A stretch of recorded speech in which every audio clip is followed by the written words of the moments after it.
Hello, my name is Rick Vogue. I'm making this video on April 10th, 2020 on what I call cocooning, used to combat a fever. I have been using this technique for decades to stay healthy, and I wanted to share my recent experience using this to knock out a slight fever before it became something more serious. I suggest that this can be used as a preliminary treatment to combat the current global virus that I will be referring to as the sea flu. I'm not a medical professional, but I am a very experienced medical patient. This video is intended to be supplemental to all CDC protocols and doctor recommendations. Always follow the 6-foot spacing rule. Wash your hands frequently. Don't touch your face and eyes. And follow the current health recommendations. Having walking pneumonia for 1.5 years, I was diagnosed with CVID, Common Variable Immune Deficiency, at 17.5 years old.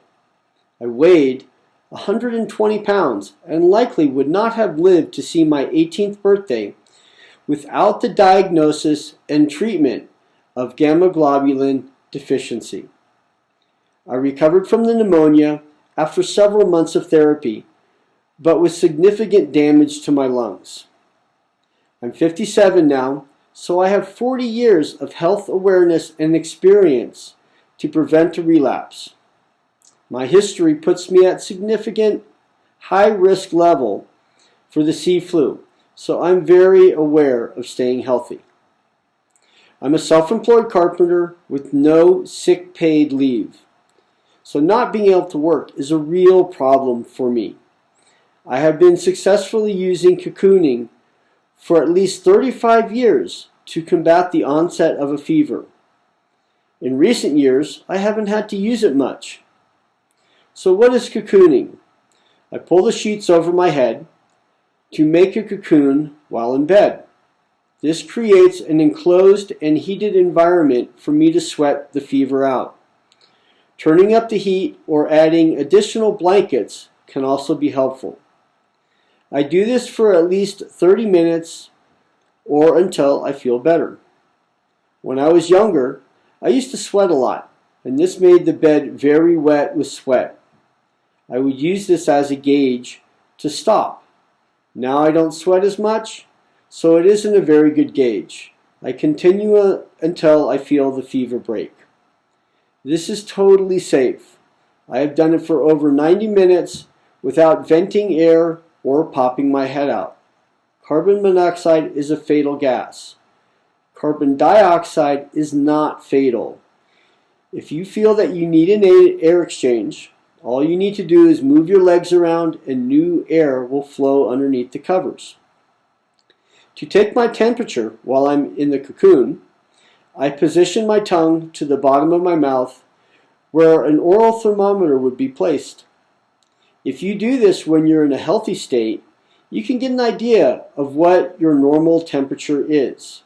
This will allow you to take your temperature at any time, anywhere, without a thermometer. On April 2nd, I woke up with a mild fever and cottonmouth. Using the cocooning method, I did a treatment for about 90 minutes until I felt the fever drop. I continued to feel better after I got up and showered. After about 2 hours, I felt completely normal. On the morning of April 4th, another lesser fever, I did another 60 minutes and again totally good in a couple hours. On April 7th, an even lesser fever, another 45 minutes, and that has become the end of it. In my experience, I usually do 3 treatments. Something triggered this fever. I don't know what. Could have been a normal flu, could have been the sea flu. I consulted my immunologist and he recommended that I don't get tested for the sea flu as I didn't have significant symptoms and exposing myself to the truly sick could be hazardous to me.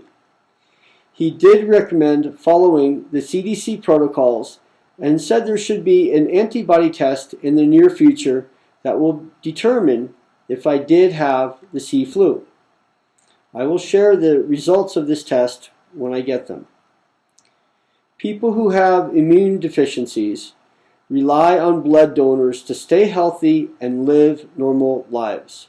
So please donate blood, especially if you have survived the C. flu. This will give us the valuable antibodies that can help us fight off this flu. Hopefully, the health industry will start to separate the blood from flu survivors and use the serum to help those in more serious conditions. So, if you donate blood, let the technician know if you have survived the C. flu. Please share this video with everyone you know. If it only helps a small percentage of people stay out of the hospital, that would mean thousands of people would benefit and hopefully many more. This will reduce the strain on the hospital system and keep people more healthy. There's no downside to trying this treatment when you feel a slight fever. Of course, if your symptoms don't get better, seek proper medical attention right away. Also, leave your comments below with your experience of cocooning, if you have done it or heard of it before, and if you used it, if it broke your fever. I will be checking comments. If you would like me to reply to your comment, just post under my thread and I will get to your comment. Stay well, follow the CDC protocols. We will survive this. Thank you, and until next time.